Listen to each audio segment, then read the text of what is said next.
Buhay pa ang pork barrel system kahit idineklara na itong unconstitutional ng Korte Suprema. Yan ang iginiit ni ACT Party List Representative Antonio Tino sa pagsumite nila ng ika-4 na impeachment complaint laban kay Pangulong Noynoy Aquino.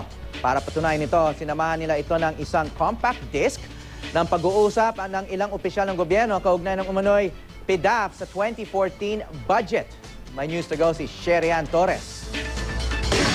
Laman daw ng compact disc na ito ang recording ng mga usapang magpapatunay na buhay pa ang pork barrel system at pakikinabangan ng mga ahensya sa ilalim ng ehekutibo. Yan ay kahit pa deklarado na ng Korte Suprema na unconstitutional ang Priority Development Assistance Fund o PDAF o pork barrel na mga mambabatas. Kabilang sa mga laman ng CD ang nabanggit daw ni CHED Chairperson Patricia Licuanan sa isang closed-door meeting. Inamin daw doon ni Licuanan ang katotohanang PDAF pa rin ang pinag-uusapan nila sa pulong at binabago lang nila ito ngayong transition year. Wala pang tugon dito si Licuanan. Nagbitiw siya ng mga napakalinaw at hindi maikakailang mga statement na nagko-confirm na una, meron pa rin congressional pork. Nasa CD rin daw ang nabanggit ni Health Undersecretary Janet Garin na ang mga inilaang pondo sa Department of Health ay hindi naman talaga laan para sa kagawaran. Siya rin, no, malinaw na sinabi, ang perang nasa DOH, actually, pera nyo, mga kongresista, at kayo magtatakda kung paano ito gagamitin. Yung sinasabi ni Congressman Tino ng mga allegations na nagsabi ako nagbuhay pa yung pork barrel, that's entirely false. Hindi ako nagsabi ng ganyan. Ang CD at transcript ng mga recording inilakip sa ika-4 na impeachment complaint na inihain laban kay Pangulong Noynoy Aquino.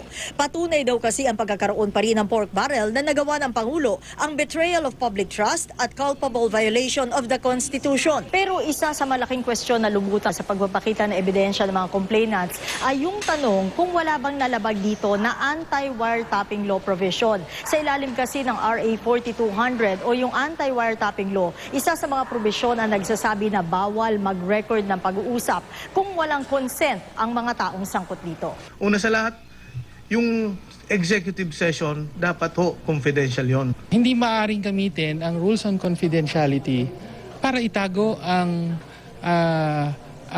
maling gawain. Lalo pa nga kung illegal ito. Pero ang 3 naunang impeachment complaint lang ang formal na ipinasa ng plenaryo sa House Committee on Justice. I am scheduling a hearing on Monday, 9 o'clock in the morning, for the voting on the sufficiency of form of the 3 impeachment complaints.